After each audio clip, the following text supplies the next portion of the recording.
चांगलं झालेलं कसं बिघडवायचं हे फक्त ना नवऱ्याकडून शिकलं पाहिजे. तर काय झालं पुढे सांगते.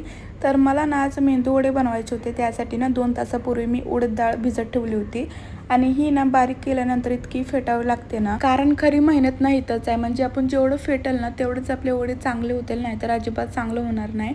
तर इथं ना चेक करण्यासाठी पाण्यामध्ये थोडंसं टाकायचं आणि पाण्याची वर जर येत असेल ना तर समजायचं आपलं पीठ तयार झाले. जर खाली टेकत असेल ना तर मग अजून फेटावं लागणार. तर वड्याचा ना एकदम जो प्रॉपर शेप असतो ना ते देण्यासाठी नाही तर मी चहाची गाळण असते ना ते यूज करते. आणि जसं की मी व्हिडिओमध्ये दाखवते ना सेम त्या पद्धतीने करायचं. खरंच खूप छान होतात वडे, एकदम प्रॉपर शेप येतो.